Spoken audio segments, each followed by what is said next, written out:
Buenas tardes. Muchísimas gracias por acompañarnos en esta segunda semana del ciclo de mesas redondas dentro del coloquio Ciencia y Sociedad, en esta ocasión especial dedicado al tema del COVID-19, la ciencia, participación social y decisiones políticas. En esta tarde tendremos la mesa dedicada a la estadística de la expansión de la pandemia y nos acompañan el doctor César Munayco, el doctor Giancarlo Sali Rosas, la doctora Edith Seyer, y el moderador de esta mesa se hará cargo el doctor Andrés Lescano. Déjenme leer su hoja de vida. El doctor Lescano es ingeniero de sistemas por la Universidad Nacional de Ingeniería, magíster en bioestadística y políticas en salud, y doctor en salud internacional por la Escuela Bloomberg de Salud Pública de Johns Hopkins. Dirigió el programa de capacitación en salud pública y el departamento de parasitología del Centro de Investigación de Enfermedades Tropicales de la Marina de los Estados Unidos, conocida como NAMRU 6, en el Perú. Ha sido past director o es past director general del Centro Nacional de Epidemiología, Control y Prevención de Enfermedades del Perú y actual miembro del Grupo Prospectiva COVID-19 del Ministerio de Salud. Actualmente es profesor asociado de la Universidad Peruana Cayetano Heredia y profesor adjunto de las universidades de Texas, Rama Médica, Johns Hopkins, Tulane y Wake Forest. Director de Clima del Centro Latinoamericano de Excelencia en Cambio Climático y Salud, y jefe de la Unidad de Investigación en Enfermedades Emergentes y Cambio Climático. Doctor Lescano, la mesa es suya. Muchas gracias, Mayra. Primero me gustaría dar mis felicitaciones al Concitec y Fondesit por organizar esta serie de coloquios en un tema naturalmente muy importante y tocando sus múltiples facetas. Es un honor realmente poder estar moderando esta sesión, un tema que conozco con algo de familiaridad, pero principalmente tener la oportunidad de escuchar de reales expertos en estos temas y tener la información más actualizada sobre la estadística de la pandemia. Para presentarles un poco la mecánica de esta sesión a quienes nos están acompañando por las redes sociales, primero vamos a tener 3 presentaciones de nuestros panelistas, cada una de ellas con un total de 12 minutos. Y después vamos a pasar a un bloque de preguntas, inicialmente concentrada en la interacción entre los panelistas y las preguntas que entre ellos puedan tener, pero en ese interín y a lo largo de todo el evento vamos a estar recibiendo las preguntas que ustedes, el público, pueda tener por vía Facebook, y vamos a después dirigirlas a los expositores en la medida que el tiempo nos permita y tratando de tener un balance de los diferentes temas que se van a presentar. Entonces, agradecemos nuevamente a nuestros expositores por la generosidad de su tiempo en el medio de sus múltiples ocupaciones durante la pandemia, a quienes nos escuchan, y a Fondesit y Concitec por organizar este tipo de eventos como referentes de la investigación científica en el país. Primero vamos a tener en esta serie de 3 eventos, de 3 presentaciones, la presentación del doctor César Munayco del Centro Nacional de Epidemiología, Control y Prevención de Enfermedades del Ministerio de Salud, centro que también es conocido como el CS Perú. César es médico cirujano graduado de la Universidad San Luis Gonzaga, magíster en epidemiología, por la Universidad Nacional Mayor de San Marcos y doctor en salud pública por la Universidad de Ciencias de la Salud para los Servicios Uniformados de los Estados Unidos, donde también, si mal no me acuerdo, obtuvo una maestría en salud pública, entre muchos grados académicos. César es profesor a tiempo parcial en la Universidad Peruana de Ciencias Aplicadas y también dicta en la Universidad Peruana Cayetano Heredia en temas de su extensa experticia. Él ha sido responsable del grupo temático de tuberculosis y lepra en la ex Dirección General de Epidemiología, que es ahora el CDC Perú, y fue miembro titular del Comité Técnico de la Estrategia de Prevención y Control de la Tuberculosis del Ministerio de Salud. César actualmente es jefe de equipo del Grupo de Trabajo de Investigación Epidemiológica y Evaluación de Intervenciones Sanitarias y del Grupo de Trabajo de Análisis de Situación de Salud del CDC Perú, que lo acabamos de mencionar. En una nota muy personal, tengo que decir que César es una de las personas más calificadas que tenemos en esta área en el país y un buen amigo a quien estimo y aprecio mucho. César, un gusto presentarte. Adelante, por favor, con tu presentación. Muy buenas tardes a los colegas que comparten la mesa, a Willy, que nos conocemos bastante tiempo, y bueno, a Concitec y a Fondesi por tomarse el tiempo para poder difundir, ¿no?, los conocimientos que se tienen sobre esta pandemia. Bueno, voy a hablar un poquito del trabajo que estamos haciendo en el Centro Nacional de Epidemiología. En el área que yo dirijo es un grupo multidisciplinario donde tenemos epidemiólogos, genetistas y matemáticos, meteorólogos, ¿no?, y donde estamos trabajando básicamente el análisis de la información de esta pandemia, ¿no? Nosotros básicamente lo que nos enfocamos es en varias áreas, ¿no? Una de las áreas donde estamos trabajando es básicamente el modelamiento matemático, donde estamos colaborando con otros colegas de otros países, ¿no? Uno de ellos es mi mentor, Gerardo Chowell, ¿no? Él es de Georgia State University, y con ellos estamos desarrollando diferentes modelos, aparte de los modelos que también se vienen trabajando en el Centro Nacional de Epidemiología. Bien, un poco para dar algunos conceptos generales sobre las epidemias, ¿no? En este caso, la pandemia de COVID-19, nosotros lo que hacemos es tratar de estudiar cualquier enfermedad infecciosa, ¿no?, a través de una serie de técnicas matemáticas para poder entender cómo es que esta enfermedad se comporta, ¿no? Siguiente, por favor. Bien, en esta primera lámina ustedes van a ver un poco cómo es que se generan las epidemias, ¿no? Inicialmente aparece la generación cero, que en este caso es el caso índice, ¿no? O en el lugar donde se produjo la pandemia puede ser el paciente cero, que en muchos casos no se conoce cuál es. Y este caso índice, para nuestro caso, ¿no?, que se detectó el 6 de marzo en el país, este caso índice va a producir se va a poner en contacto con algunas personas y va a contagiar a alguno de ellos, ¿no? Y a esas personas que resulten contagiadas durante esa interacción, nosotros la llamamos primera generación o generación 1. Luego, estas personas que resulten infectadas en la generación 1 van a contagiar a sus contactos, algunos de ellos, y van a generar o van a producir la generación 2. Y esta generación 2, también los que resulten positivos o contagiados van a contagiar a otra generación, que es la generación 3, ¿no? Y así se van produciendo diferentes generaciones a lo largo de toda la epidemia. Para nuestro caso, cuando nosotros llegamos a generación 3, nosotros consideramos, los epidemiólogos matemáticos, consideramos que es el inicio de la transmisión comunitaria, ¿ok? Y siguiente, por favor, les voy a mostrar un poco el trabajo que se ha hecho en el Centro Nacional de Epidemiología, ¿no?, a través de los alumnos del programa de Epidemiología de Campo. Nosotros, cuando se identificó el caso índice, se hizo todo un estudio de contactos de las diferentes generaciones. Ustedes pueden ver en este gráfico, ¿no?, vemos que en la parte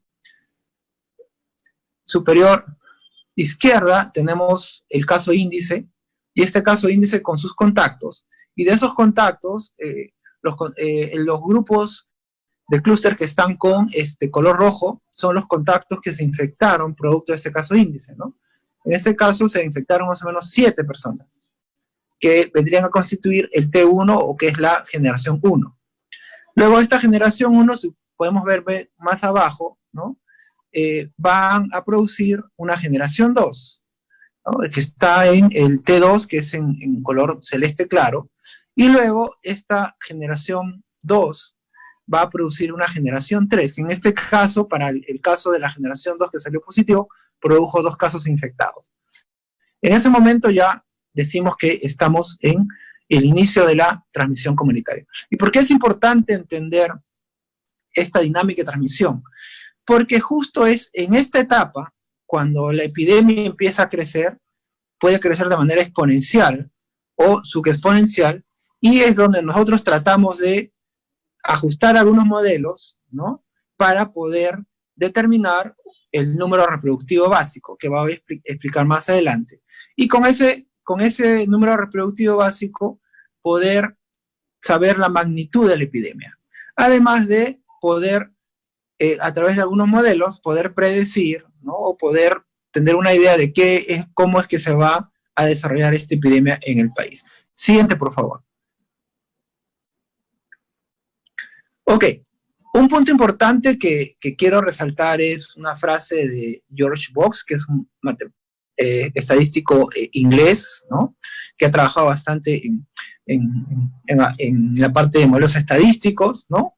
Entonces él dice que todos los modelos pueden ser incorrectos o errados, pero algunos de ellos son útiles. Entonces es importante tener en cuenta eso, porque ya ha habido diferentes problemas cuando se usan modelos que no se calibran bien, ¿no?, que no se cumplen con una serie de pasos que se requiere ahora para poder generar estos modelos, ¿no? Cuando no se usan bien los modelos, podemos informar mal o podemos arribar a conclusiones que no son adecuadas, ¿no? Bien, siguiente, por favor. Ok, en esta lámina ustedes pueden ver, bueno, que es una curva, ¿no?, y pueden ver también un gráfico donde estamos viendo cómo se han producido las generaciones. Y en esta parte inicial de la curva epidémica es donde nosotros trabajamos o aplicamos algunos modelos, ¿no? Entre ellos hay diferentes tipos de modelos, ¿no? Los modelos fenomenológicos, que pueden ser modelos de crecimiento logístico, o el modelo de crecimiento generalizado, ¿no?, o el modelo de Richards, ¿no?, generalizado.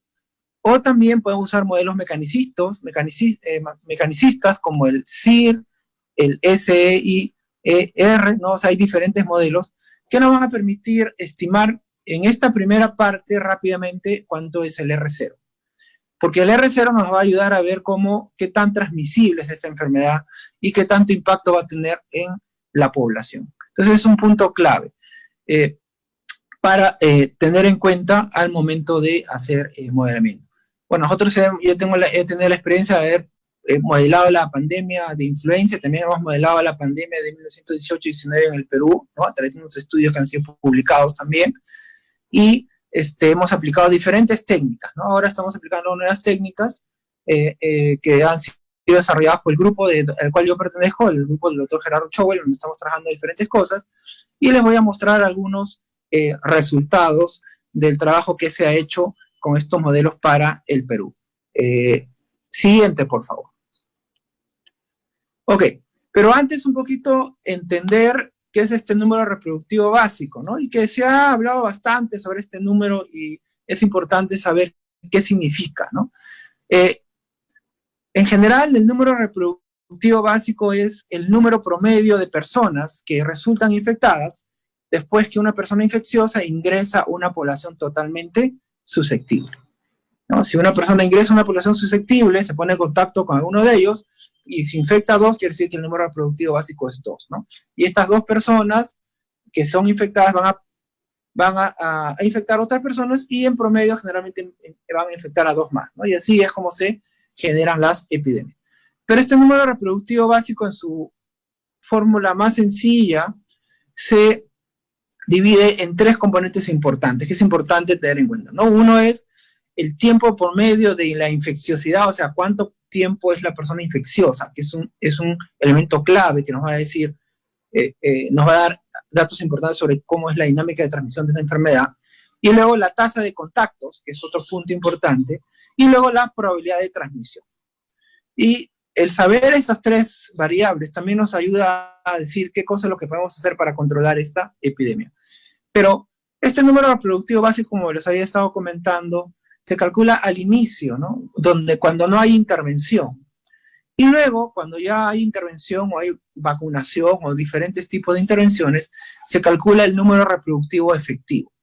Este número reproductivo efectivo nos va a permitir monitorizar a lo largo de toda la epidemia cómo es que se va comportando esta y nos va a poder decir si es que hemos alcanzado el pico de la epidemia o estamos ya en descenso o todavía estamos creciendo, ¿no?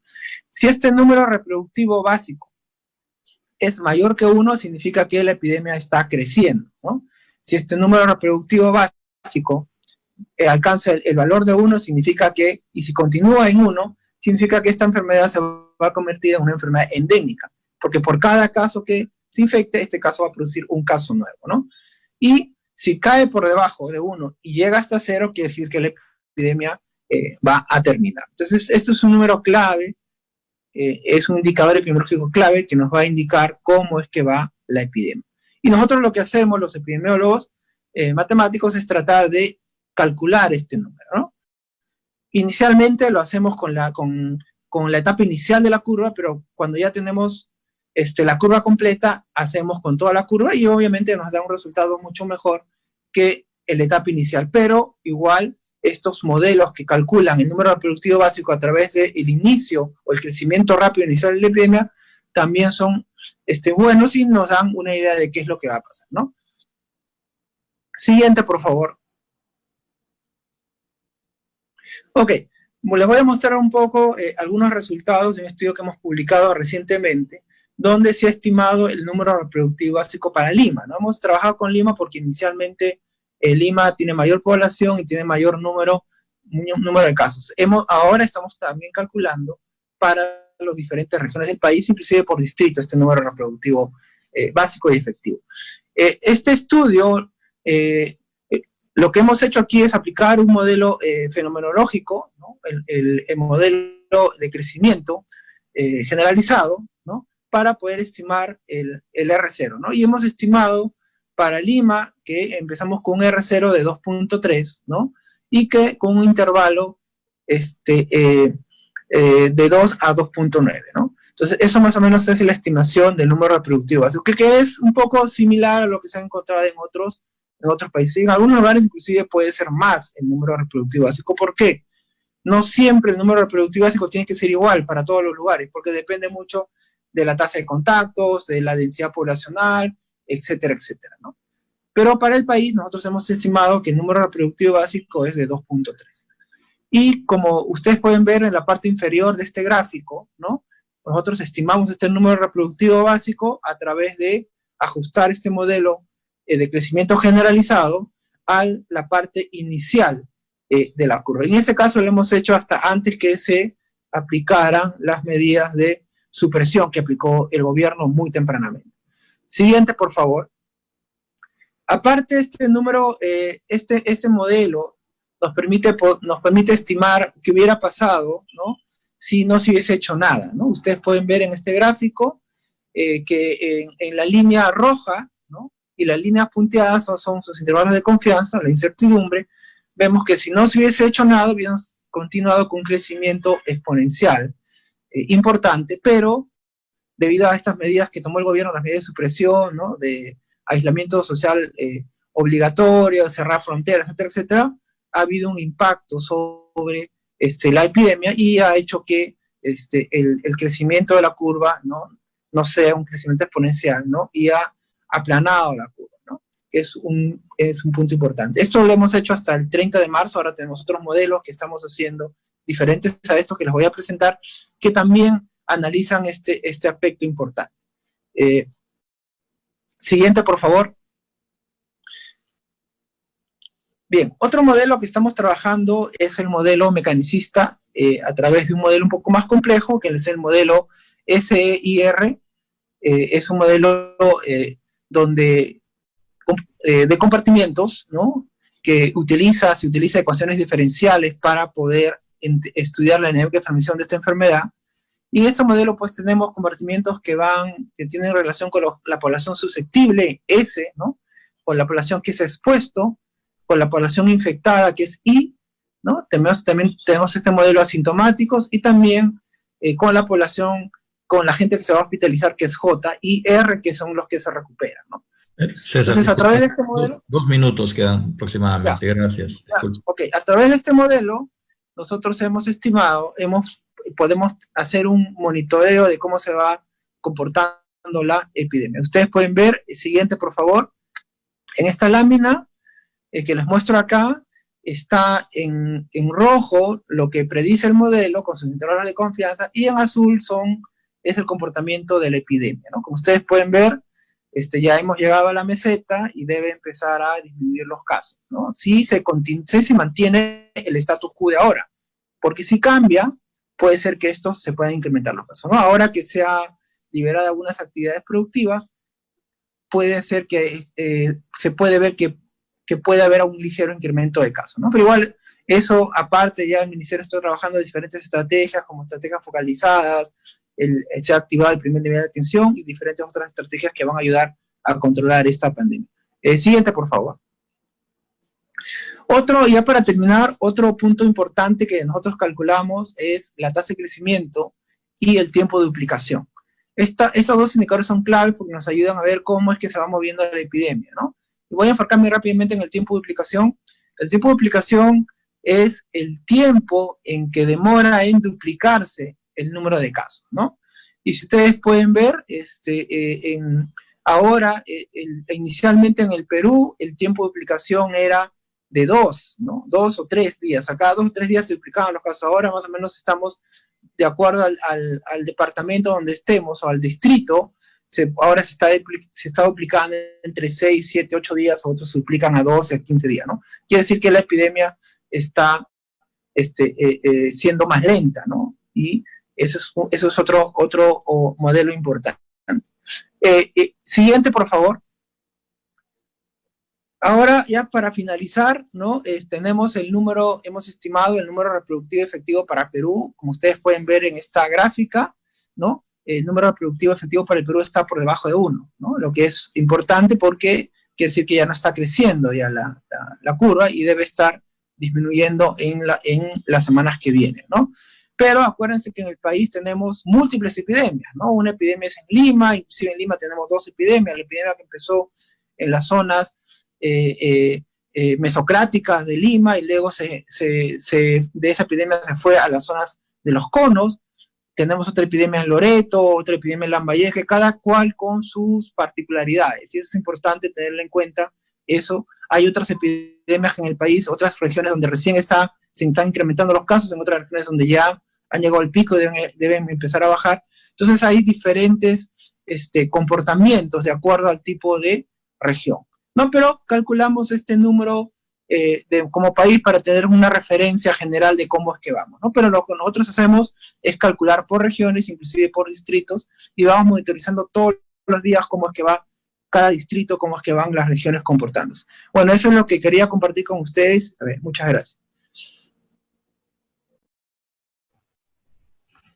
Muchas gracias más bien a ti, César, por una brillante presentación que nos muestra lo que el país está haciendo para monitorear cercanamente la epidemia con modelos epidemiológicos, estadísticos de bastante fidelidad, que utilizan la información que tenemos de diferentes fuentes y nos dicen dónde estamos en cada. Ahora vamos a pasar a nuestra segunda exposición de Giancarlo Sali Rosas, profesor de la Pontificia Universidad Católica del Perú.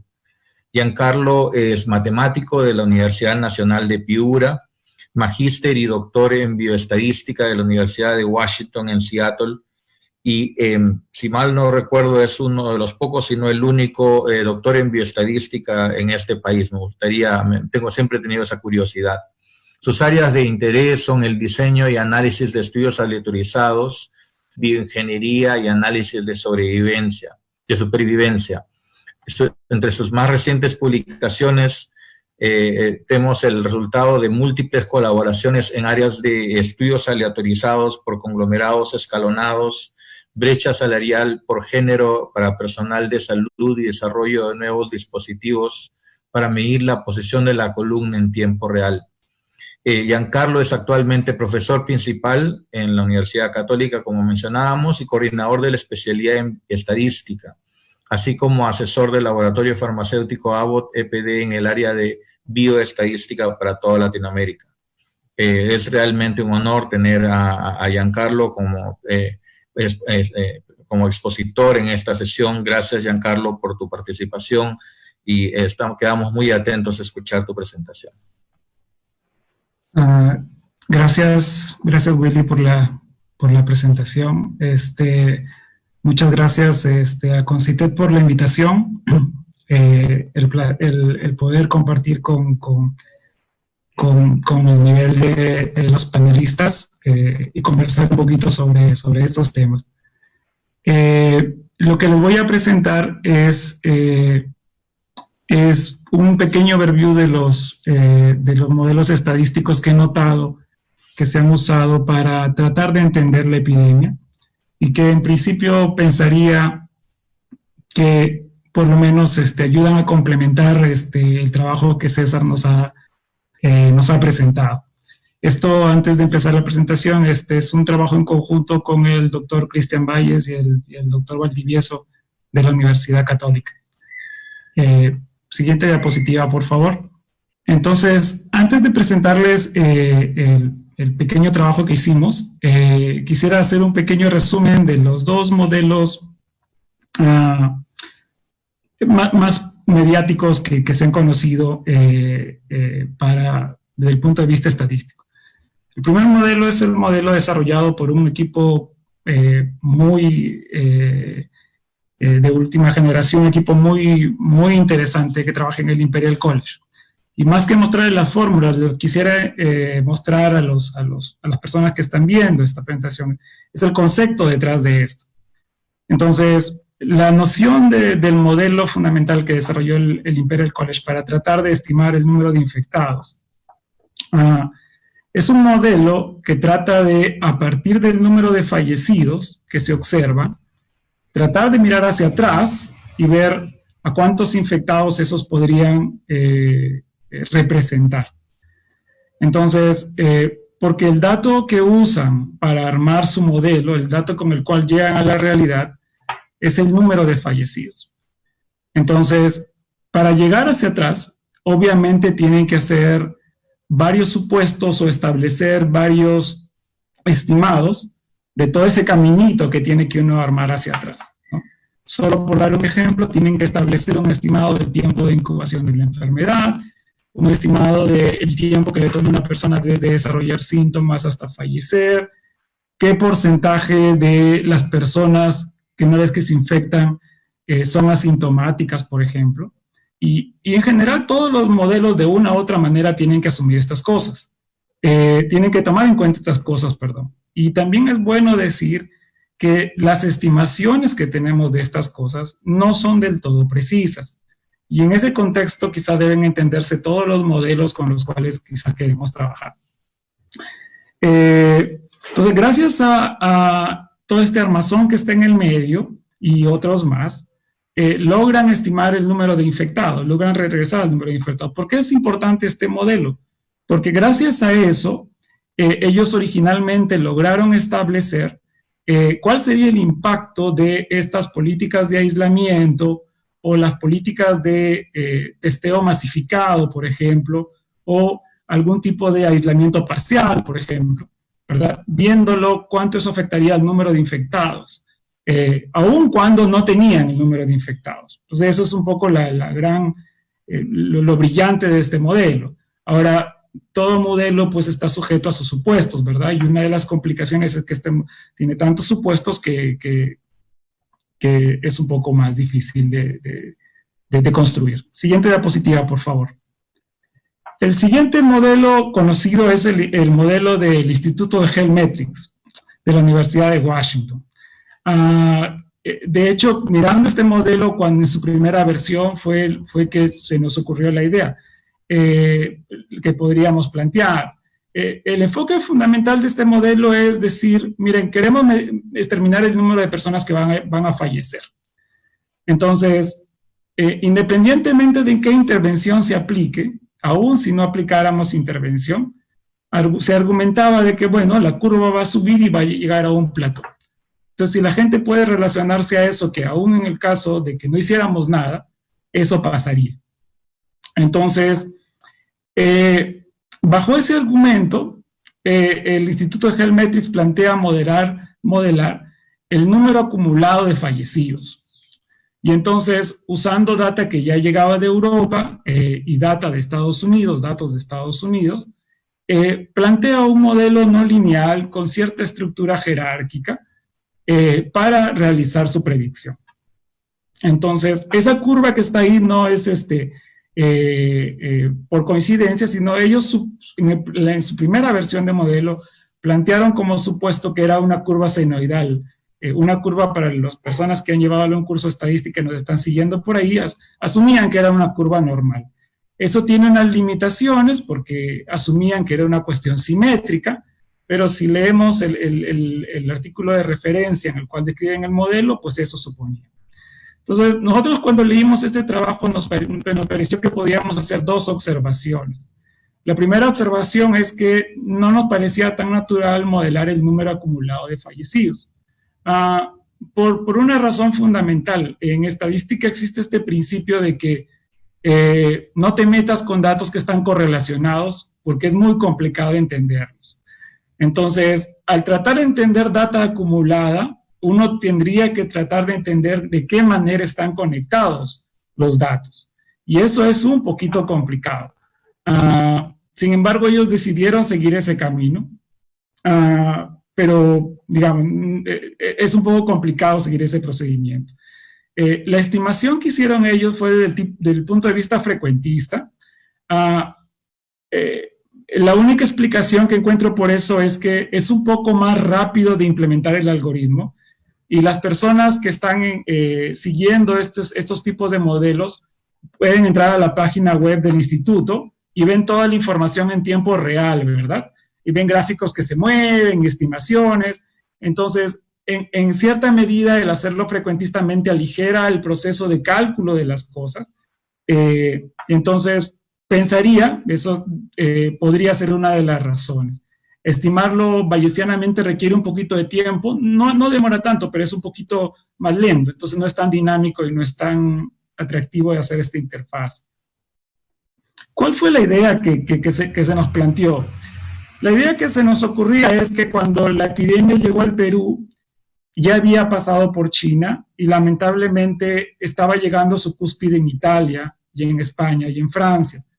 Entonces, lo que les muestro acá es el número de fallecidos en 4 países, en Bélgica, Francia, Italia y España. Entonces, son países en los cuales la epidemia ya ha avanzado y está quizá lo que famosamente se le llama el resultado de la primera ola de la epidemia. Entonces, lo que queríamos tratar de entender es cómo podemos aprender de otros países, cómo podemos usar la data de otros países para inferir qué nos podría pasar a nosotros. En principio, porque todos los países que menciono acá, incluido China y otros, la gran mayoría ha aplicado de alguna u otra manera la estrategia de aislamiento. Entonces, ese era el concepto básico. La siguiente, por favor. Entonces, este es el modelo, y disculpen por tanta, es el único que tiene fórmulas, pero es el concepto básico. Si lo pensamos, la idea es la siguiente. Si uno modela el número de fallecidos por día, eso es una cuestión de conteo. Pero es una cuestión de conteo que va moviéndose en el tiempo. Entonces, hay por lo menos un par de modelos conocidos para modelar conteo en el tiempo. Depende de una media, de lo que se espera y de una variabilidad de las cosas. Entonces, lo que uno plantea, o lo que planteamos con el doctor Valles y Valdivieso, es hacer que esa media se mueva de manera particular, en realidad. Eso tiene cierto enlace con el análisis de supervivencia, porque en realidad el riesgo de fallecer por esta epidemia, por lo menos en la primera ola, es muy conocido. Es una curva que sube y que baja.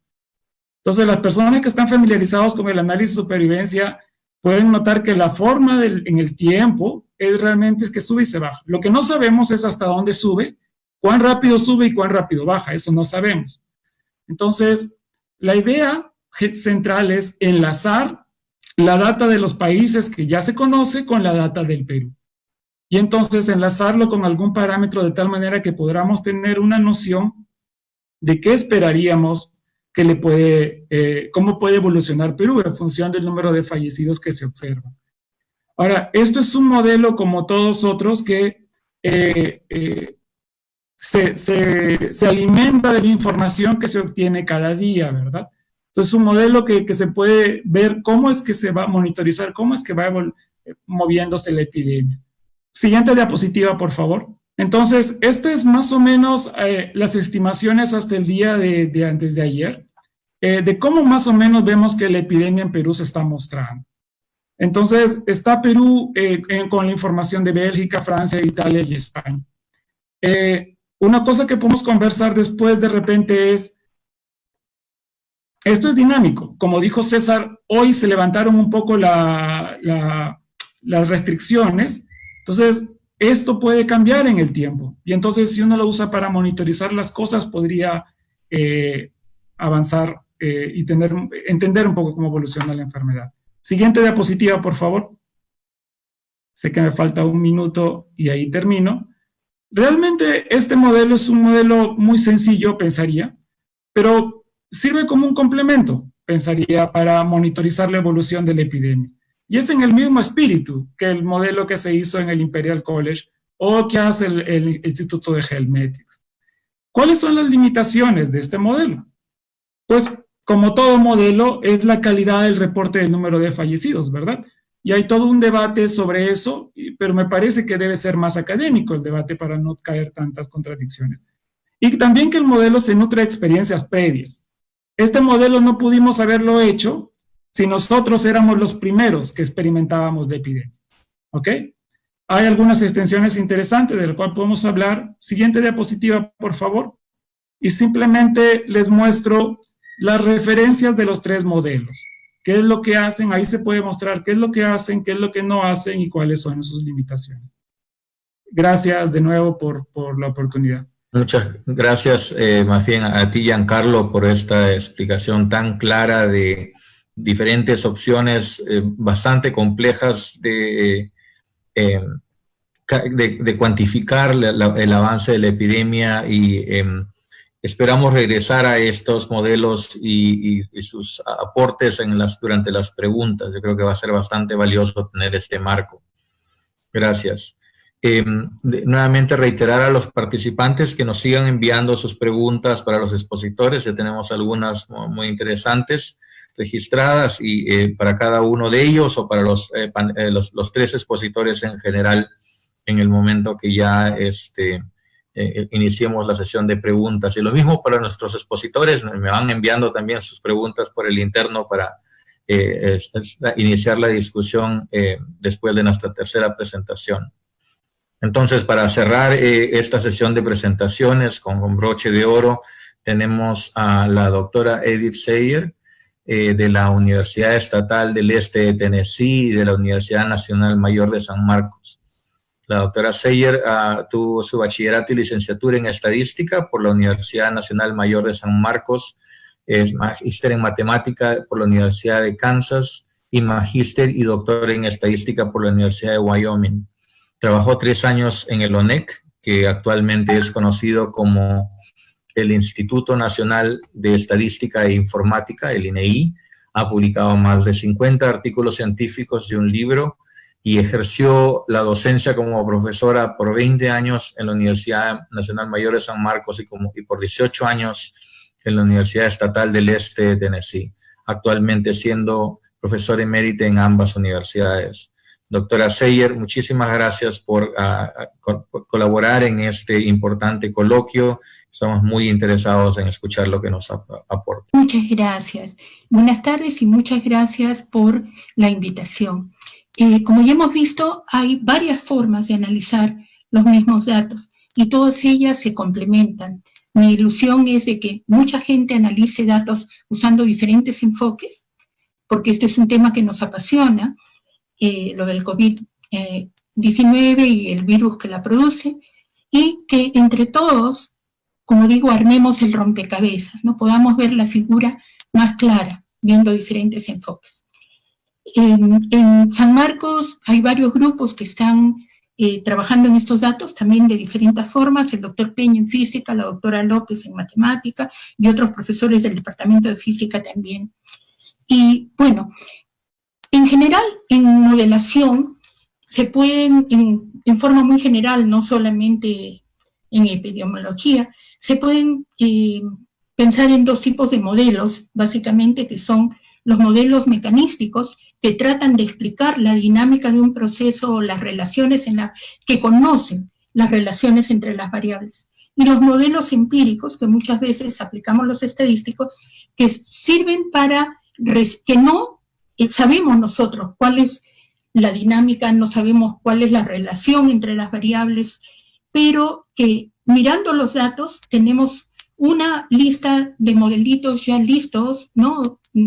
Tipos de modelos, que decimos, los datos me están indicando que tal vez este modelo sea un modelo empírico, me ayude a resumir lo que ha pasado. Y también me ayuda a monitorear en un horizonte muy cercano, solamente en el muy corto plazo, lo que está sucediendo. Pero que no los usaría, al menos yo tengo mucha precaución de no usarlos para un pronóstico a muy largo plazo. Porque todo es dinámico, la situación va cambiando y la epidemia responde a lo que la gente hace. La epidemia no sabe que tiene que seguir una determinada curva. Yo puedo usar una curva para representar lo que ha pasado en el pasado, o los expertos en modelos mecanísticos pueden usar sus modelos para presentar varios horizontes de lo que puede pasar, como ya hemos visto excelentemente en las dos exposiciones previas. Lo único que yo he hecho son gráficos. Cuando yo hago un gráfico es como que le preguntara a los datos qué me cuentan, qué me están contando, qué me pueden contar. Entonces, con todo el respeto que el dolor y la tragedia que estos números representan, porque es el dolor de personas, de compatriotas, voy a contarles lo que creo ver en los gráficos. Primero recordemos lo que es un crecimiento lineal. Para entender rápido los gráficos, el crecimiento lineal es algo que crece una cantidad constante por cada unidad de tiempo. Lo vemos en el primer gráfico de la esquina superior izquierda. Pero si yo grafico sus logaritmos, en vez de los datos originales, lo voy a ver como una curva hacia abajo, una curva convexa. Ahora, el crecimiento exponencial es de que la variable no crece, y estoy hablando de datos acumulados, no crece una cantidad fija cada unidad de tiempo, sino que crece en un porcentaje constante de la cantidad anterior. Igual como si ustedes ponen dinero en un banco a una tasa de interés, eso sería y se va acumulando, el interés se va incorporando al capital, su capital va a crecer más, va a ser una curva exponencial, pero va a crecer más rápido si tienen una tasa de interés de, digamos, 5% mensual versus tener una tasa de interés de 1% mensual. Los primeros días de la epidemia, yo empecé a hacer los gráficos el 17 de marzo, y era como ya se ha conversado en otras exposiciones, era un crecimiento exponencial hasta ese momento, y ese crecimiento exponencial, las tablitas, acumulando los datos que van publicando cada día, pero ya es una maravilla encontrar los datos del día, ¿no? Entonces, lo que vamos a ver es básicamente positivos en la prueba PCR. ¿Está, doctora? Sí, pero les estoy contando lo que van a ver, positivos en la prueba PCR y fallecidos y hospitalizados. Todos son gráficos muy simples de estas tres variables, pero que creo que nos cuentan algunos detallitos sobre el desarrollo de la epidemia en el Perú. Y como digo, mi sueño es poderlos hacer para Lima separadamente, pero... Ya está, doctora, proceda, por favor. Muchas gracias, qué bien, muchas gracias. Entonces, miramos en la pantalla el primer slide, y lo que describía yo, el crecimiento lineal, es en el primer gráfico, sus logaritmos en el gráfico de la derecha. Y abajo vemos el gráfico exponencial, que fue un modelo empírico que sirvió desde el 7 al 19, aunque fue estimado hasta el 17, dio una buena proyección de lo que pasó el 18 y el 19. Si miramos los logaritmos de esos gráficos, vemos que forman una línea recta. Menciono esto porque eso nos va a ayudar a comprender muy rápido los gráficos en la segunda pantalla. Por favor, ¿podemos mostrar la segunda diapositiva? El efecto de las medidas en el Perú. Cuando el gráfico de la izquierda es los datos originales, simplemente los positivos de la prueba PCR, desde el comienzo hasta el día sábado, este sábado reciente. Y vemos que al comienzo es claramente exponencial, y luego vemos un crecimiento que a primera vista casi pareciera lineal, pero tiene algunas sutilezas. Es difícil distinguir entre el lineal, digamos lineal, o exponenciales de crecimiento muy bajo. Pero si graficamos sus logaritmos, ahí lo vemos muy claramente. Cosas que no se ven bien en curvas, se ven bien en las rectas. Y eso es algo que también en el dibujo sucede, ¿no? Pero miremos este gráfico de los logaritmos y vemos que se podría aproximadamente, no hay un modelo perfecto por supuesto, trazar una línea hacia el 19 de marzo, hay esa pendiente asociada al 37% de crecimiento diario. Y el 20 de marzo, que es cuando yo creo que se empiezan a ver el efecto de las medidas que se vieron el 16 y el 18, medidas estrictas. Yo estaba feliz cuando vi los primeros días después porque vi ese giro en la pendiente. Ustedes ven de que la pendiente ya no, la recta esa ya no crece tan rápido, es decir, la exponencial ya no tiene una tasa de crecimiento tan alta. Ya ha bajado al 14.5%. Y otro quiebre en la pendiente se ve luego de la Semana Santa, del Jueves y Viernes Santo, que fue 9 y 10 de abril, y el día 12, el 11 es el último día con esa pendiente de 14.5, y el día 12 ya se ve cómo ha bajado la pendiente de crecimiento diario promedio a 6.2. Después de eso, aunque la cuarentena ha seguido, hay ligeros cambios, pero ya ningún quiebre de pendiente tan dramático.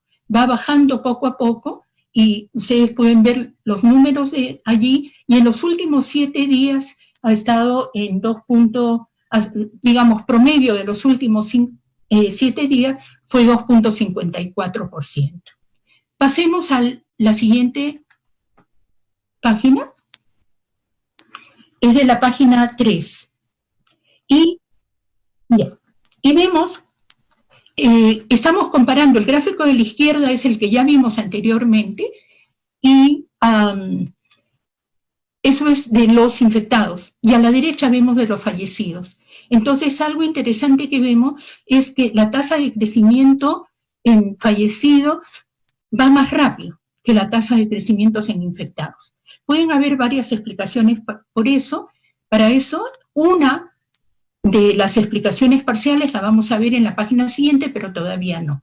En el gráfico de abajo es lo que yo uso diariamente para monitorear. Cuando salen los datos en la sala situacional, voy ansiosamente, copio mi numerito y calculo qué porcentaje representa el valor acumulado de hoy con respecto al valor acumulado de ayer.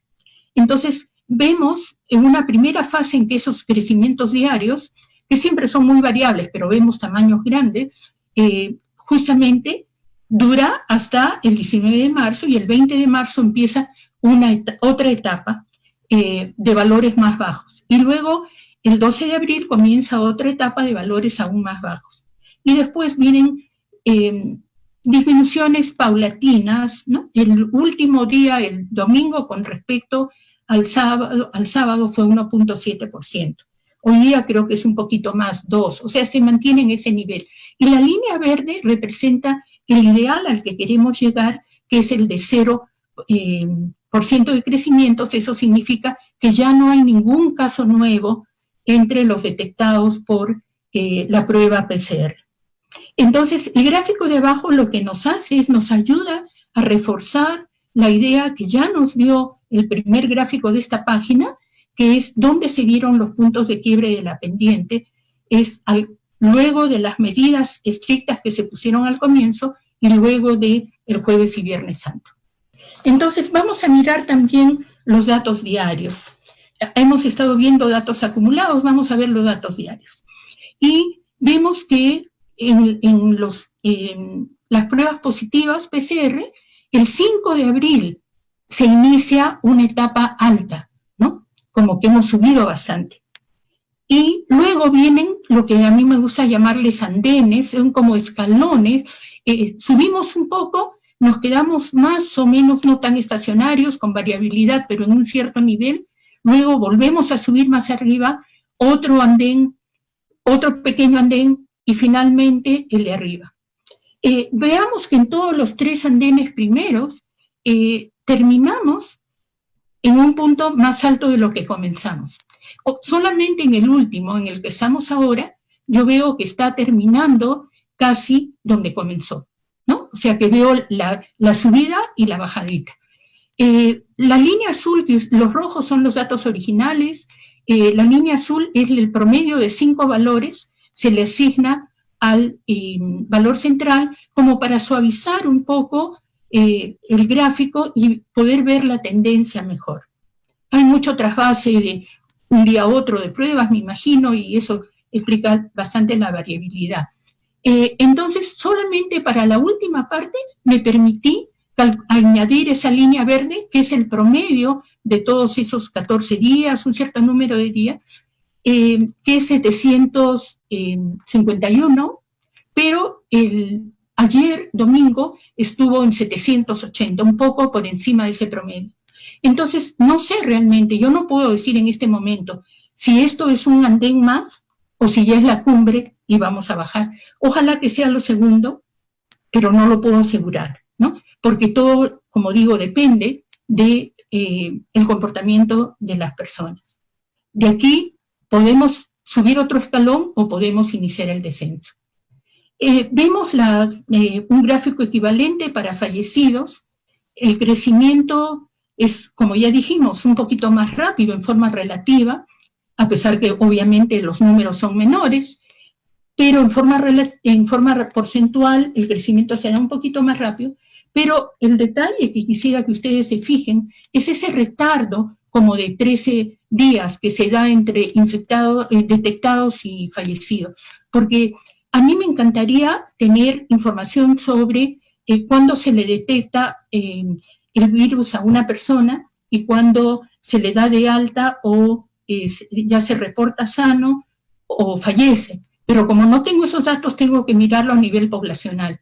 Miremos que al inicio hay 13 días entre el primer caso y la primera muerte, que se da el 19 de abril. Y luego, acá que vimos que hay una subida de nivel el 5 de abril, en los fallecidos esa subida se da el 18 de abril. O sea, puede ser la coincidencia a los 13 días, pero esto lo menciono para que si vemos que ya empieza a bajar el número de infectados, estemos preparados anímicamente para que el número de fallecidos todavía no empiece a bajar hasta dentro de unos 13 días, ¿no? Y miremos ahora en la siguiente página, que son los mismos datos diarios que ya vimos, pero puestos en una perspectiva que nos hace tomar conciencia del camino que nos falta por recorrer. Por eso he dejado espacio allí. Yo estoy trabajando con valores absolutos porque no estoy haciendo comparaciones entre países o entre regiones. Si hiciera comparaciones tendría que trabajar con tasas, ¿no? Por población. Pero me voy a permitir una comparación muy, muy a la ligera, simplemente para que vean la forma de la curva. Esto que ven ustedes, el último gráfico en azul claro, a la derecha, la línea inferior, son los fallecidos en la ciudad de Nueva York.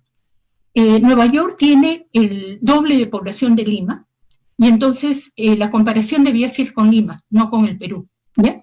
Pero es un poco para darnos idea de cuál es el efecto, a lo que tanto se habla de aplanar la curva o cosas, es porque si se deja muy libre, el número, miren que ellos ya han completado casi, todavía no ha terminado, pero están mucho más avanzados. Es como un cerro que uno sube y el cerro hay que bajarlo. Los datos diarios suben y luego tienen que bajar para que la epidemia termine. Entonces, miremos ese gráfico de la derecha inferior y ya terminé. Muchas gracias. Muchísimas gracias, doctora Seyer, por la presentación y un enfoque muy directo y bastante entendible que refleja lo que muchos peruanos han estado haciendo, que es mirando los casos y tratar de entender qué patrones siguen dentro de estas diferentes métodos y modelos estadísticos.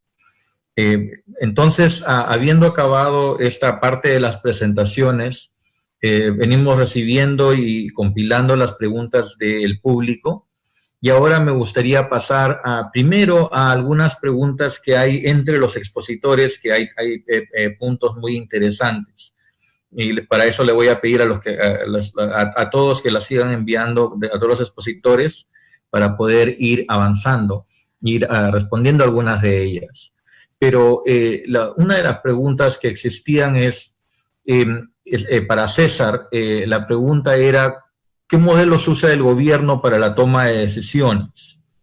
Y ¿qué nos puedes contar al respecto de ellos? Bueno, los modelos que usamos para informar al ministro y al señor presidente son los modelos que les he presentado. Y aparte de los modelos, utilizamos otro tipo de análisis, ¿no? No solamente el modelo es la única herramienta para poder tomar decisiones, se analizan diferentes otras informaciones, ¿no? El modelo matemático es una herramienta que nos ayuda a ver cómo va la curva, pero igual nosotros estamos mirando cómo va el tamizaje en las regiones, qué problemas hay, cómo va la respuesta, ¿no? Etcétera, etcétera. Y, por ejemplo, se está tamizando mercados, se está tamizando en asilos, y obviamente eso distorsiona un poco la curva, ¿no? Porque ya ponemos otras cosas adicionales. Y todas esas cosas se tienen en cuenta para poder informar de cómo vamos a la alta dirección, ¿no? O sea, son los modelos que les he mostrado, aparte otro tipo de análisis. También estamos trabajando análisis espacial, sabemos las zonas calientes que hay del país y informamos a las DIRIs para que ellos tomen acción en esas zonas y se intervenga mejor. O sea, usamos diferentes herramientas y aparte de los modelos que les he mostrado, ¿no?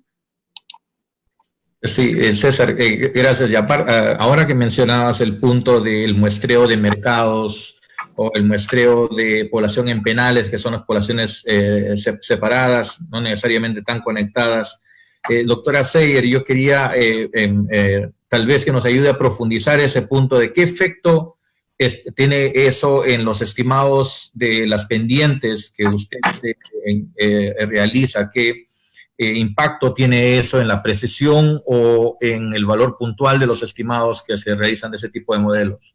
En los mercados generalmente se aplican las pruebas rápidas, que yo todavía no he analizado. Y yo no estoy trabajando con las pruebas rápidas, solamente con las pruebas PCR.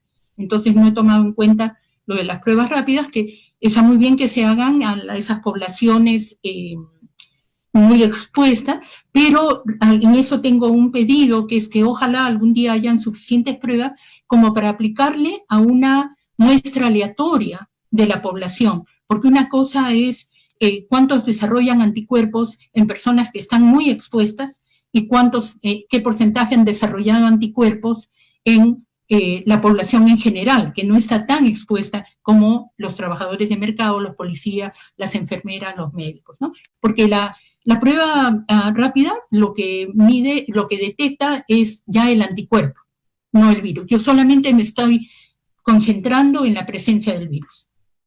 Perfecto. Y en un momento le vamos a pasar el micrófono a César para que nos hable de ese tipo de estudios, pero primero quería preguntarle a Giancarlo, preguntaban sobre la aplicación de estos modelos que has listado a Perú. El de IHMI ya se aplicó, no ha habido resultados. En los otros, ¿nos puedes dar alguna idea sobre la aplicación de esos modelos y resultados? Y después pasamos a César con los estudios en la población.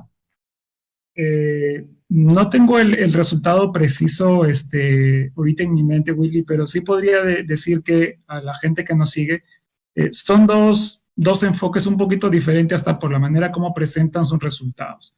El modelo del Instituto Helmetrics lo ha puesto hasta interactivo, entonces uno puede entrar a su página web y ve ese tipo de las estimaciones. Esa parte me parece positiva, pero si puedo decir una parte negativa, es que la descripción técnica de las cosas que hacen no está muy bien descrita y fundamentada. A diferencia del modelo del Imperial College, que tiene muchos más supuestos quizás, pero lo que ellos hacen es emitir reportes. Cada 15 días, creo, he perdido la fecha exacta de cada cuánto tiempo lo hacen. Basta que las personas vayan a la web de Imperial College del grupo de evaluación de COVID, y entonces que periódicamente publican sus estimaciones. Pero además, la descripción del modelo que usan y los supuestos que usan es mucho más detallada. ¿Por qué digo esto? Porque, digamos, haciendo hincapié en lo que mencionaba César, ¿no? Todos los modelos están equivocados, algunos son útiles. Yo añadiría que lo crucial es establecer los supuestos de los modelos. Y en función de eso uno puede mirarlos de manera más crítica y decir dónde pueden fallar, dónde no fallan y entenderlo en su debido contexto. Excelente, gracias. César, ¿quieres contarnos un poco de las encuestas poblacionales, por favor? Sí, bueno, nosotros como Centro Nacional de Epidemiología estamos ya a punto de iniciar una encuesta poblacional en Lima y Callao, y luego vamos a ir haciendo otras encuestas en otros lugares, ¿no? En Loreto, en Piura. ¿Y eso por qué? Porque si bien es cierto la información que se recoge de los sistemas de vigilancia o de los diferentes sistemas de información que tiene el ministerio, obviamente hay limitaciones en los datos, ¿no? Y para eso es importante tener este resultado para ver qué proporción de la población ha sido afectada, y en función a eso también calibrar nuestros modelos, ¿no? Y el otro punto importante, nos interesa también eso porque dependiendo de qué proporción de la población ha sido afectada por el COVID, de eso depende mucho qué tan grande va a ser la segunda, tercera ola o cuarta ola que haya, ¿no?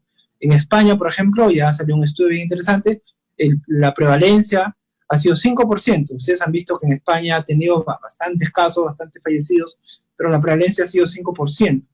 Entonces, y lo que ellos han visto también es que más o menos España detectó con sus sistemas de salud, han detectado con más de 220.000 personas casos, pero con este estudio de prevalencia, ¿no? Más o menos ellos calculan que por lo menos 2,5 millones de españoles se han infectado, pero muchos de ellos no han acudido a los servicios porque han tenido enfermedades leves, ¿no? O que no se han complicado, y obviamente nosotros en el país también estamos en la misma situación.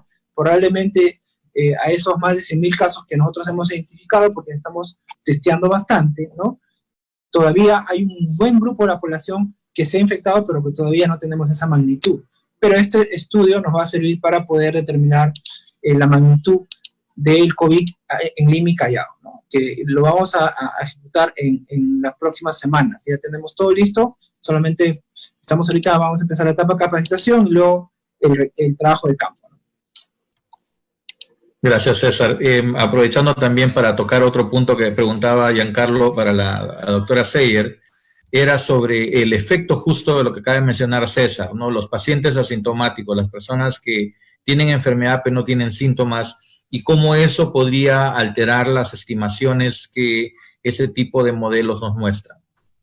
Bueno, yo he hecho un análisis descriptivo, en verdad, gráfico descriptivo, solamente no utilizo realmente modelos, solamente grafico los datos y ajusto pequeños modelos empíricos para cuando me sirven para describir un comportamiento.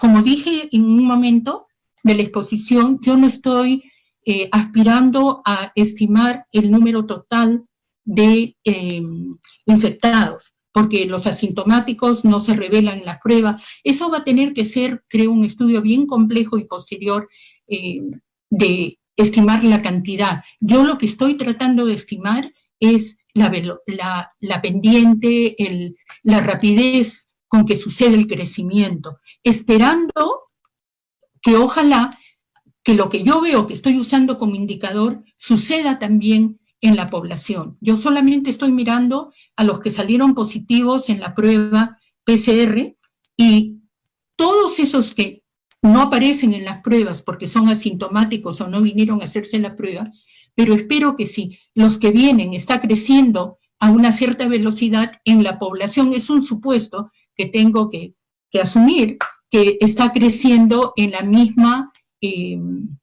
proporción, ¿no? Toda esa parte que no veo de los infectados. Por eso yo soy muy cuidadosa y en mis gráficos pongo, yo estoy solamente describiendo lo que pasa en los números oficiales que salen del MINSA en la prueba PCR. En ningún momento yo estoy diciendo que esto es lo que pasa en la población. Estoy analizando los datos que veo y podría darnos una idea de lo que pasa en general en la población, siempre que supongamos que las condiciones de representatividad siguen permanentes de esos que se hacen la prueba con respecto al total de la población. Pero no estoy estimando el total de la población que está infectada. Muy bien, doctora, muchas gracias. Y quería preguntarle a Giancarlo, tú nos muestras la curva de los otros países, de algunos países de Europa, mostrando la curva completa, ¿no? La subida y la bajada. Y lo que todos nos preguntamos en Perú, dado que en la curva de Perú estamos en el lado izquierdo de la curva, ¿cómo puede ser esta bajada? Y la pregunta es si va a ser una sola bajada o hay la posibilidad de los temidos rebrotes. Gracias, Willy. Entonces, la puedo responder de dos formas. La primera es que todos estos, y creo que tomo la palabra de Edith, son modelos dinámicos, en realidad. Entonces, la epidemia, me parece genial su frase, no le hace caso al modelo, en realidad, le hace caso a cómo se mueve la gente. Y la estrategia que el gobierno ha decidido a tomar a partir de hace un par de días ha cambiado. Entonces, cómo eso afecta a la epidemia está por verse, digamos. Ahora, el modelo que planteamos no toma, se va a moldar a un efecto rebote, pero no puede medir 2 olas, por ejemplo. El modelo no está entrenado para medir 2 olas. Se puede adaptar el modelo para tratar de medir 2 olas, pero si vieron el principio que les mostré, el principio era justamente tratar de capturar la primera ola de la epidemia. Ahora, ¿lo perdimos? ¿me escuchan? Ahora sí. Ya, lo siento. El principio era capturar la primera ola de la epidemia. Ahora uno puede pensar, como otras cosas, plantear un modelo en el cual tengamos 2 olas de la epidemia. Eso es posible plantearlo, pero otra cosa que hay que ver es que este modelo se nutre de otras experiencias. Todavía no tenemos un país con una segunda ola. Entonces ahí creo que en ese sentido, cuando no tenemos datos, los modelos determinísticos sí nos dan una idea inicial. O sea, cuando no tenemos datos, los modelos determinísticos tienen que enfocarnos qué puede pasar. Pero cuando empezamos a tener datos, podemos testear hipótesis y reajustar los modelos, ¿no? Entonces, una respuesta larga para pregunta corta. Sí, hay pequeños rebrotes en algunos países de Asia, pero no sé si para caracterizar, como tú dices, esa segunda ola. Exactamente. Sí. Exactamente. Comenzando con algunas preguntas del público, y vamos a regresar a algunos temas bien interesantes que están planteados por los expositores también, pero me parece que el tiempo nos está ganando. Iría a preguntar, César, nos preguntan sobre la confiabilidad, tal vez la idea de precisión y credibilidad del ancho de los estimados, la precisión de los estimados que salen de los modelos y cómo se comparan de unos a los otros. ¿Nos puedes comentar algo al respecto, por favor? Sí, bueno, todo modelo tiene que tener su nivel de incertidumbre. Obviamente los datos no son perfectos y tampoco los modelos. Entonces lo que se hace es ir calibrando el modelo, ¿no? Nosotros calibramos el modelo en función a un proceso de optimización y luego vamos monitorizando y reajustando el modelo en función a algunas variables. Por ejemplo, cuando se empiezan a tomar en mercados, cuando se empiezan a hacer intervenciones en policía, entonces eso cambia un poco el comportamiento y hace ruido en el comportamiento de la curva, ¿no? Entonces en función a eso se van ajustando o simplemente no se toma en cuenta esos datos, ¿no? Entonces, es todo un proceso, no es que uno diseñe un modelo y ahí nomás lo deje, no, entonces es un proceso de estar continuamente revisando el modelo, cómo está prediciendo. Si ya no predice bien, se puede buscar otro modelo, se hace algunos ajustes, ¿no? Entonces, la idea es que este modelo nos ayude un poco a decir cómo vamos, pero también nosotros, aparte de los modelos, analizamos toda la información disponible, ¿no? Para saber si en realidad el modelo está prediciendo bien. Entonces, se hacen ajustes y para eso también se calcula el intervalo de confianza, ¿no? Para poder ver entre qué rango se mueve el modelo. Sí, Giancarlo, quería preguntarte sobre el balance entre la complejidad del modelo y su capacidad de ser realista en el sentido de tener los parámetros específicos, ¿no? Que se puedan aplicar en cada caso. ¿Y qué tan simple es? Vemos que todo el mundo tiene un modelo, ¿no? Mucha gente postea modelos hechos en el momento y con pocos datos, y sabemos que eso se aleja de la complejidad del mundo, pero la complejidad del mundo también es difícil representarla. Cuéntanos un poco sobre eso. A ver, mi percepción de tratar de ser sucinto, ¿no? El modelo, cualquier fenómeno puede ser muy complejo, ¿ok? Puede ser tan complejo como queramos, en realidad. Pero un modelo, por dar una idea, un modelo con 20 parámetros, eso implica que tenemos incertidumbre sobre 20 números, solamente para que la gente tenga una idea. Y el problema para cuando les explicamos esto a nuestros alumnos es, tienes 20 números de los cuales tienes incertidumbre, entonces un error de no solamente afecta a sí mismo, sino puede causarle el golpe al otro y afectar eso. Entonces, es cierto que queremos modelos que reflejen lo más posible la realidad, pero eso viene con un costo bien alto, sobre todo en una epidemia que hay muchos parámetros que todavía no entendemos totalmente, ¿no? Porcentaje de asintomáticos, prevalencia real de la enfermedad, el tiempo desde síntomas hasta fallecer. Todas son estimaciones que de alguna manera tratamos de controlar en los modelos que usamos, pero todas vienen con incertidumbre. Entonces hay un costo de hacer un modelo muy complejo que creemos refleja la realidad, y el costo es que la incertidumbre de las cosas crece, y esa es la realidad. No, y esa es la incertidumbre que reconocemos como un factor real, ¿no? O sea, todos quisieran incertidumbre, todos quisieran certeza, todos quisieran claridad total, pero eso es imposible. Más aún ante una enfermedad que acaba de aparecer en el planeta hace 4 meses, ¿no? O un poco más. Doctora Seyer, he tenido una curiosidad. Normalmente muchos de los análisis que hacemos están basados en muestras aleatorias, pero en este caso los datos no son necesariamente tan aleatorios y tal vez también son interdependientes entre sí. ¿Cómo eso alteran los estimados que uno tradicionalmente hace? Por tomar un ejemplo, lo que usted nos plantea en estos análisis de regresiones polinómicas o exponenciales. Claro. Yo estoy analizando solamente los datos de PCR, el comportamiento, ¿no? Para eso no se ha tomado, no son muestras aleatorias, se le hace la prueba al que tiene síntomas, y entonces no es una muestra aleatoria. Yo estoy describiendo simplemente lo que veo en los que han llegado a hacerse la prueba. Donde entra más lo que usted dice de las muestras aleatorias es para las pruebas rápidas, ¿ya? Porque para poder hacer un estimado de las pruebas rápidas detectan el anticuerpo, ya no el virus.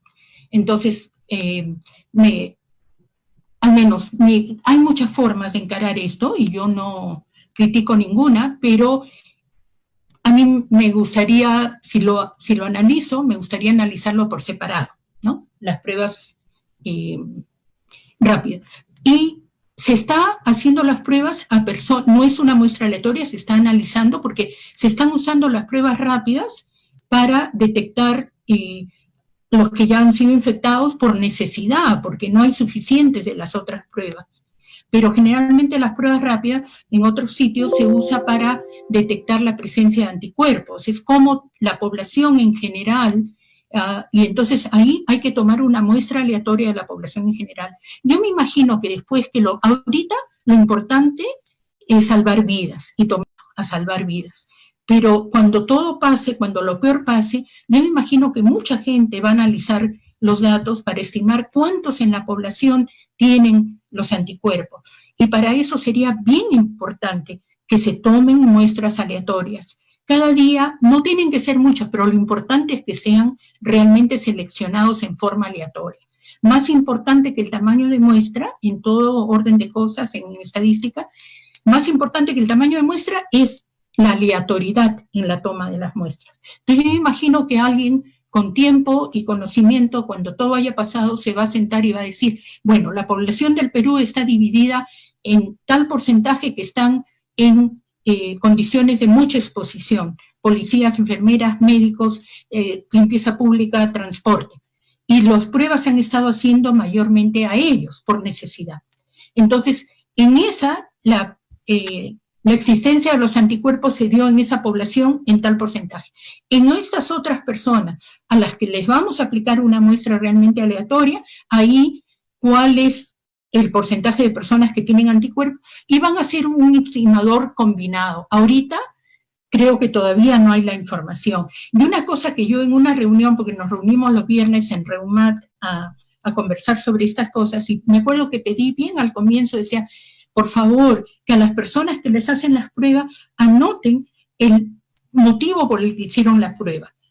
Síntomas, contacto, profesión de gran exposición o simplemente aleatoria. Porque si tenemos esa información para cada individuo que se le hace la prueba, eso ayudaría a posteriormente hacer una recomposición, un estimador. Habría que definir un estimador compuesto, medio complicadito, pero que se podría para sacar una estimación global.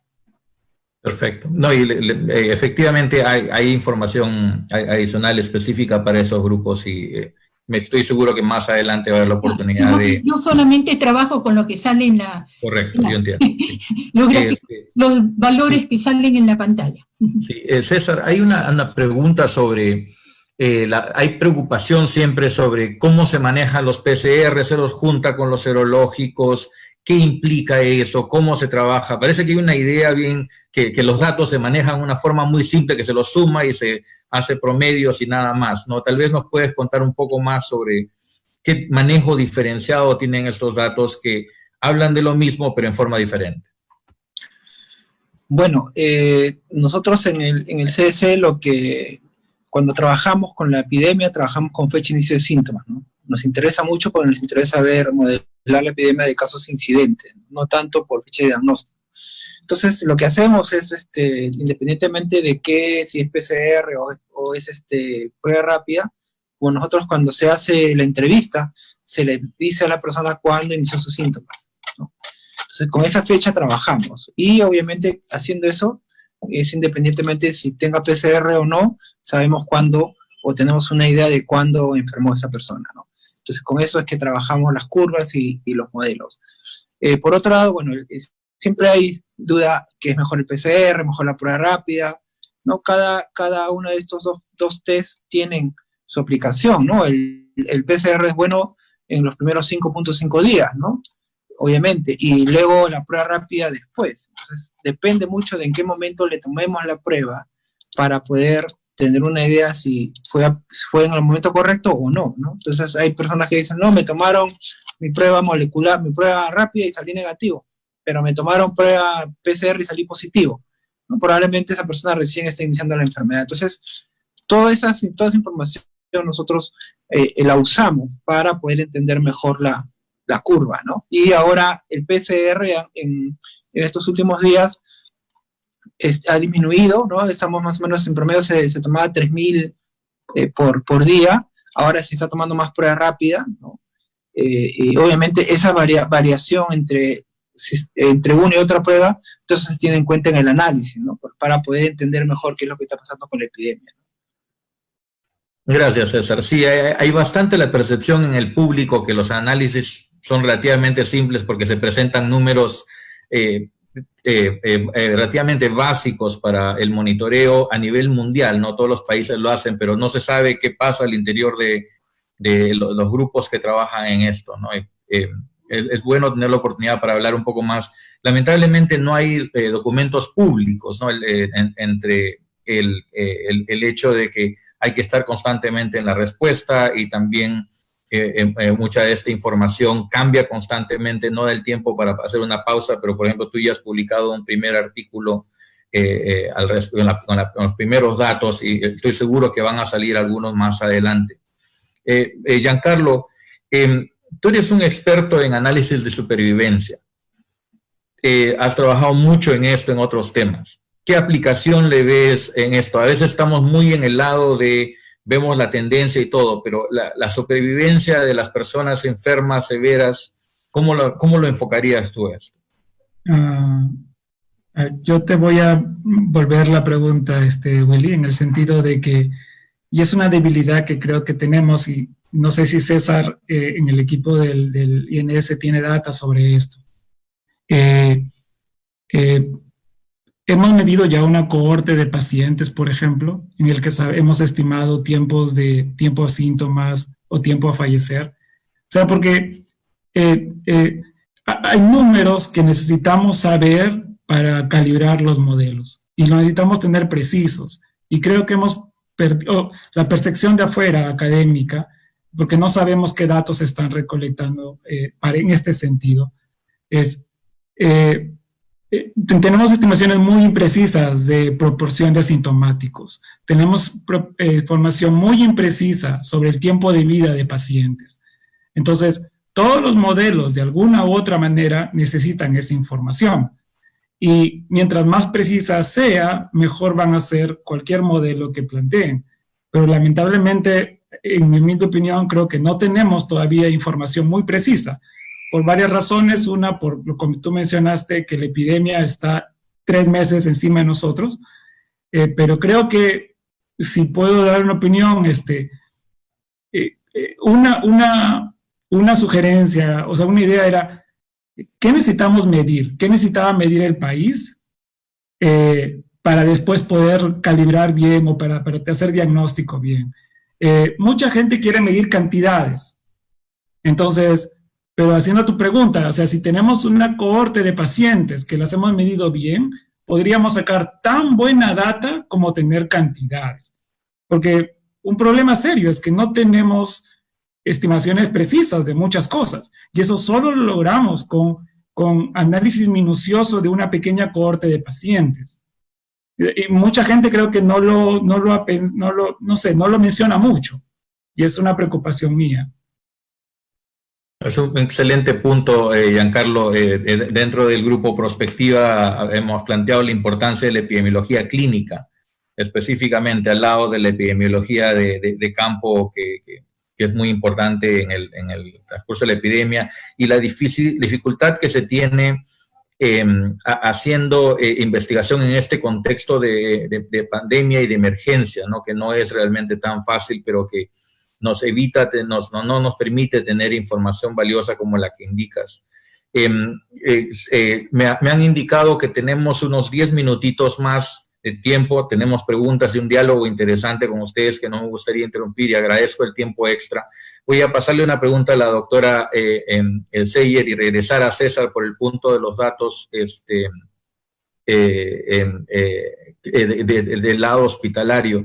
Doctora Seyer, la información del Ministerio de Salud de los casos positivos ha sido dispuesta en forma pública durante el fin de semana, incluyendo información sobre región y distrito, así que ya esa información está disponible. Quisiera preguntarle sobre esto, ¿no? Usted tiene más experiencia que nosotros. Ya he visto el cambio. ¿Qué impresión le da la importancia de la información pública? Sí. En primer lugar, ya vi, me alegró mucho, varios amigos me mandaron la información que los datos habían sido hechos públicos, los miré y están datos individuales con información, si no me equivoco, de edad, género y ubicación geográfica. Entonces, para los que quieren hacer un cuidadoso análisis espacial de la epidemia, esa información es muy importante. Lo que yo pedía era mucho más modesto, era que en la página situacional del MINSA, porque yo anoto a mano todos los días los datos, pero pongamos, no había anotado por región cada día, y quisiera que pongan el acumulado, o sea que la información que han ido publicando diariamente aparezca como una tabla, fecha, PCR positivo, ¿no? Fecha PCR positivo, porque si no tendría que entrar a los datos individuales y es un montón de trabajo rescatar esa información, cuando esa información ya ha sido procesada por el MINSA, ha sido puesta diariamente, que por favor vayan acumulando ahí los datos que ponen cada día. En cuanto a que la información sea accesible al público, sí, yo soy una fiel creyente que la información debe estar a disposición de todos, porque así se fomenta el que hayan muchos enfoques. A alguien se le puede ocurrir una idea, imagínense la de tesis que saldría. Y es más, a mí mi sueño es que algún día también haya información pública a nivel clínico, pongamos las cosas que mencionaba Giancarlo, ¿no? Y así, si la información está ahí, pongamos yo un paralelo con el lenguaje R que muchos usamos en estadística, los autores lo decidieron poner su programa, su software libre. Y si viera usted la explosión mundial que ha sido eso desde comienzos del siglo, desde el año 2000, en que gente crea su paquete para su propio análisis y después lo pone a disposición del público, esa democracia de que cualquier persona que tiene voluntad de analizar pueda bajar los datos y analizarlos con su propio enfoque, minimizar la demora de conseguir datos, a mí me parece maravillosa. Y mientras más datos puedan poner, estaré agradecida. Y otra cosa que quiero aprovechar para pedir es a todos que tratemos de documentar lo mejor posible esta epidemia. Porque como alguien dijo hace muchos años, la mejor cualidad de un profeta es tener buena memoria. Si nosotros documentamos bien todos los detallitos, aún cosas simples, como lo que yo he hecho es un análisis descriptivo muy simple, pero fijándome en detallitos aquí y allá, y que todo quede documentado, porque no sabemos cuándo puede venir la siguiente epidemia. Y si aprendemos de esta, vamos a estar en mejor posición para enfrentar la siguiente. En cosas como dice Giancarlo, que ya desde el comienzo saber qué información debemos almacenar para facilitar un análisis cuidadoso del problema. César, entonces pasando a la pregunta sobre los datos clínicos y sobre la evolución de los pacientes, ¿cuál es tu apreciación al respecto? Sí, bueno, nosotros en el Sistema Nacional de Epidemiología tenemos información no tan rica de la parte clínica, tenemos información de cuando la persona inició síntomas, cuando se hospitalizó, cuando entró a ventilación mecánica, cuando falleció, y ahorita estamos haciendo algunos análisis de supervivencia para poder informar a los clínicos, pero ahora en este sistema SIC-COVID se está registrando más información ya de la parte hospitalaria, ¿no? Esa información recién se está empezando a registrar y va a servir obviamente para poder analizar más información.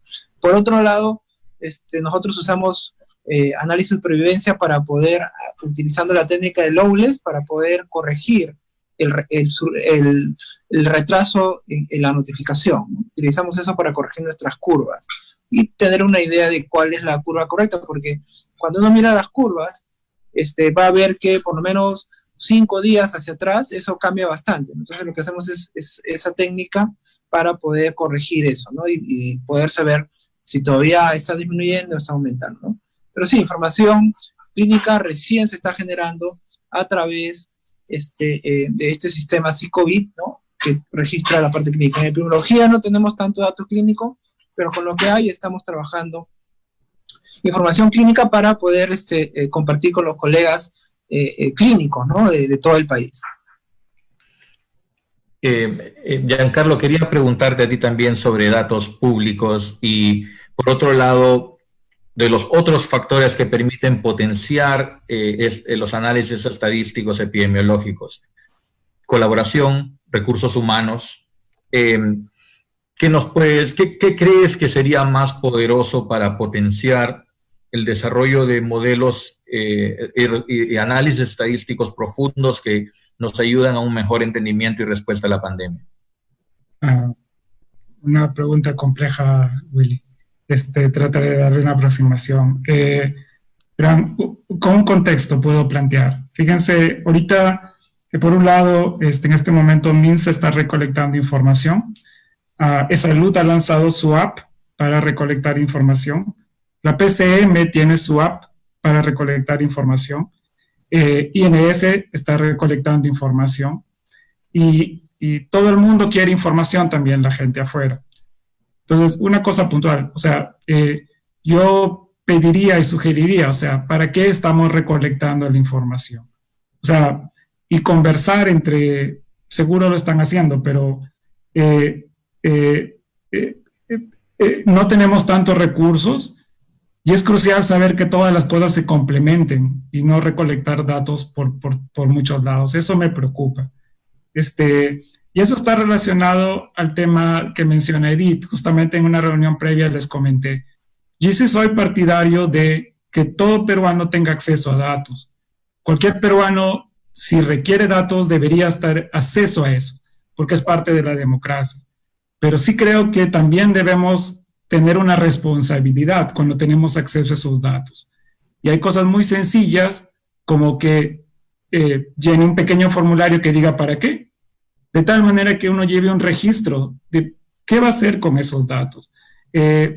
Podemos ver la época, estamos viviendo una época muy bonita de apasionamiento por datos, pero a veces nos quita el gran don de pensar sin los datos, que es una gran cosa que mucha gente, y sobre todo mis alumnos, los veo. O sea, digamos, es muy bueno pensar sin los datos, para después tratar de contrastar ideas contra ellos.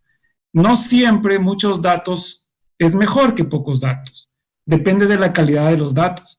A veces sí, muchos datos son muy buenos. Entonces, eso quería mencionar sobre los datos. En cuanto a la colaboración, en realidad, algo que he mencionado también, yo, una sugerencia, ya lo que me ha llamado la atención, es que creo que el Estado es el órgano adecuado, digamos, el Estado es quien lidera esta respuesta a la pandemia. Pero creo que en alguno de los pasos previos, y creo que es el Estado el llamado a llamar a personas a colaborar en estas cosas, en diversos niveles de colaboración. Yo les he comentado abiertamente que me extraña, tenemos 10 doctores en bioestadística, al menos que yo he contado, en estadística en el Perú. Y todos son muy jóvenes y formados en universidades muy buenas. Entonces, probablemente todos estén muy ocupados, pero creo que en momentos de crisis se debe hacer un esfuerzo por colaborar. Pero sí creo que es el Estado el que llama a ser, el que organiza las cosas. Entonces, creo que hay mucho espacio para colaboración, porque creo que todas las áreas que se interactúan y se enriquecen las cosas. Eso ha sido mi experiencia hasta ahora en colaboraciones que tengo. Espero dar una opinión. Muy bien, muchas gracias, Giancarlo. Realmente esa visión es muy, muy importante, ¿no? O sea, la hipótesis es más importante a veces que los datos en sí.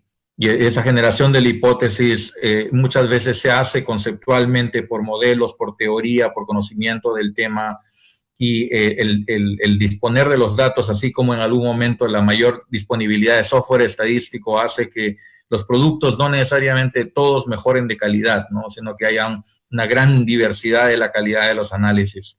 Pero hay definitivamente una gran obligación de quienes disponen de la información de colaborar, extenderse. Yo sé que en muchas instancias el gobierno lo hace, yo sé que el CDC colabora extensamente y hay la obligación de seguir expandiendo eso. Hay una agenda muy grande.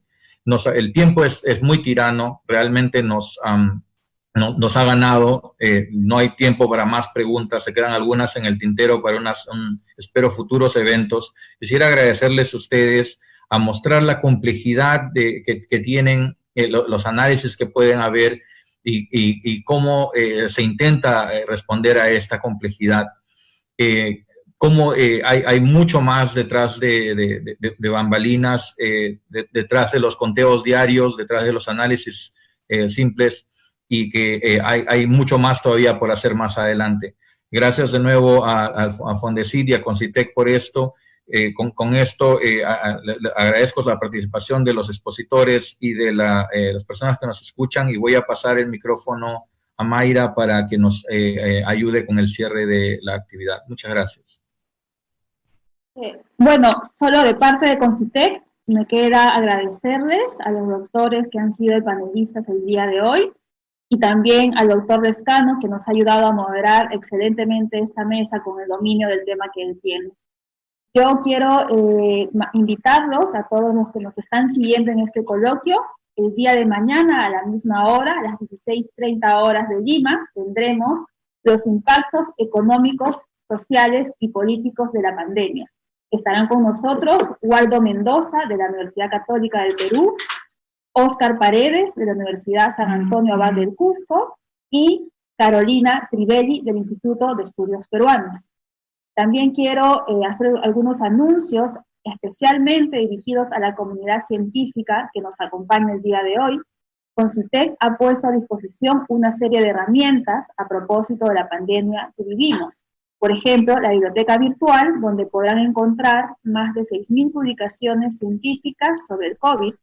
Tenemos también el Observatorio de Oportunidades COVID-19, donde publicamos diversos llamados a concursos a nivel internacional para que nuestros investigadores puedan acceder a fondos internacionales. Ya en breve se hará una segunda llamada a la comunidad científica para presentar nuevas propuestas al concurso de proyectos especiales respuesta al COVID-19, y en esa línea los invitamos a ver de lunes a viernes las entrevistas que se están realizando a las 3 de la tarde a través de las redes de Concitec y de Fondecip a los ganadores de la primera llamada, ¿no? Para que ellos mismos puedan explicar sus propuestas y el público que nos acompaña cada día pueda hacer las preguntas que tengan. Nuevamente, los invito a que mañana a las 4:30 de la tarde, hora de Lima, nos acompañen en este ciclo de conferencias, este ciclo de mesas redondas dedicados al tema del COVID. Hasta el día de mañana. Gracias, buenas tardes. Gracias con todos. Buenas tardes.